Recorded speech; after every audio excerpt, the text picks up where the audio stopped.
Hello Transformers, I'm just going to do a short exercise and movement video with some fundamental movement patterns that I think are important for everybody. We're going to start with the ankles and we're going to roll up onto the balls of the feet, and then we're going to roll back onto the heel. Onto the balls of the feet, just trying to pause at the top of that movement and then rocking back onto the heels. Slight bend in the knees as you rock forwards and backwards. Sometimes we feel more stable on one side than the other. So in this gentle knee bent kind of ski position, we're just going to push onto one leg and then onto the other.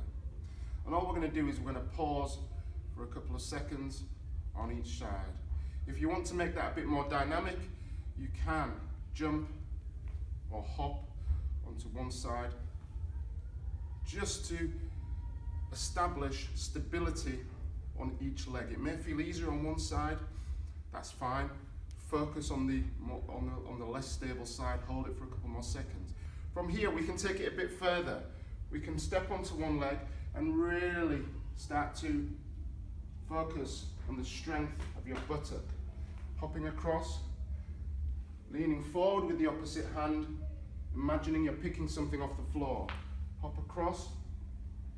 And if you want, you can simply stay on one side and do a number of repetitions as opposed to simply swapping and alternating, okay?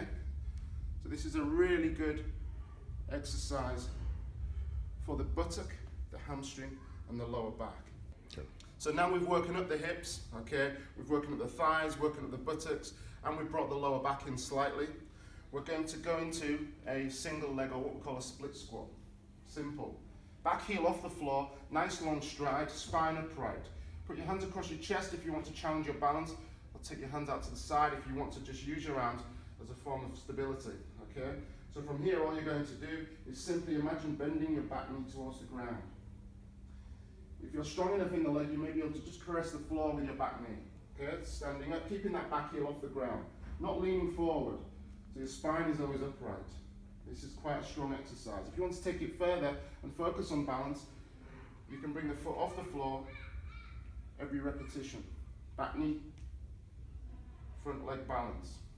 Back knee touch, just touching, not hammering the floor with your kneecap. Okay? And then you can simply alternate. Stepping back, caressing the floor with your back kneecap, and then balancing the ankles. From here, we're going to keep the feet about shoulder width apart, spread the toes, and we're going to drop into a squat pattern. Using the arms as a counter lever, dropping the arms, stretching the arms out in front of you so that you're not going to lose your balance. As we come up out of the squat, we're going to push onto the balls of the feet again, just addressing those toes. Breathing out as we drop down into the squat, and breathing in as we push up onto the balls of the feet. Now if we want to bring in a chest opening exercise, we turn the thumbs out, squeeze the shoulder blades together as we come up. Exhaling down, dropping into a deep squat as far as you feel you can, and inhaling and turning the thumbs out and squeezing the shoulder blades together as you stand. We're going to now start bringing the lower back in more and going down into up into the shoulders as well. So we're going to inhale at the top, taking our hands up, and as we exhale, we're going to forward flex round the spine and just allow the spine just to relax and collapse. Many people move with a very straight spine. You don't need to. Okay, you've got a lot of individual joints. Don't be afraid to round your back and just allow that stretch to happen. It may be in the lower back, it may be in the hamstrings. If you want to stay here for a few seconds and just move into that stretch a little bit deeper, use your breath. Inhale to come up and exhale just to extend, just to increase that stretch on the back of the legs. And again, inhale, and as you exhale, you may feel you're getting a little bit closer to the ground. Okay, now what we want to do here is just bend the knees slightly, bring the palms onto the floor and walk ourselves out into a long, strong press-up position. From here, if you're strong enough, you can go down to the floor, push off, and then we're going to walk back again. This is a really good strength and stability exercise for both the wrist, elbow, and the shoulder.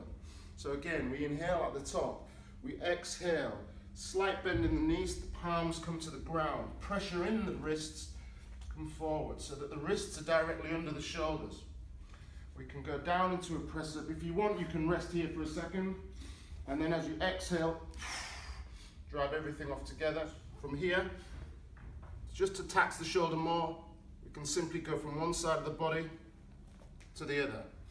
The idea is not to tip the body as you take one hand off the floor. So the idea is to stay as still as possible through the whole body as you simply touch the other shoulder for a split second. Okay?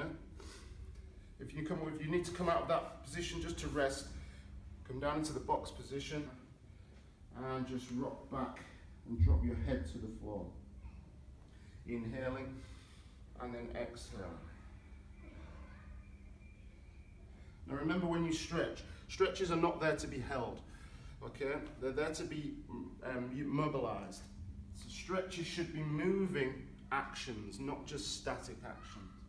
So gently coming in and out is going to help the joints increase their range of motion as opposed to just holding it and then coming out of it. So from this position, we've done this before, inhaling, and as you exhale, arm and leg out. And you're now getting a strong contraction from your shoulder down your back to the opposite hip.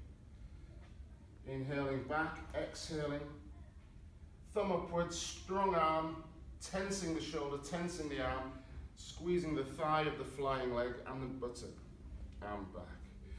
One more time, keeping the body as still as possible, so the lower back should be trying to maintain the stability of your lower back while you're moving the opposite limbs. Imagine you've got a hot cup of coffee resting on your lower back and it's not moving while you are transferring the weight from one side to the other. Good. And from here, just to stretch the lower back out, rounding, separating the shoulder blades, inhaling as you're looking up to the ceiling, exhaling as you're looking up into your stomach, tucking your tailbone under, and then arching your back out, lifting your tailbone to the ceiling, tucking your tailbone under on your out breath, and on your inhale looking up. And now going into a rotation stretch of the spine, looking under the opposite armpit, dropping the ear to the ground, inhaling, coming up and trying to rotate up to the ceiling. Exhaling as we drop the ear to the ground, and then inhaling, looking up to the ceiling. Okay? Quickly on the other side, exhaling, threading underneath the opposite arm, looking under the armpit, inhaling, looking up.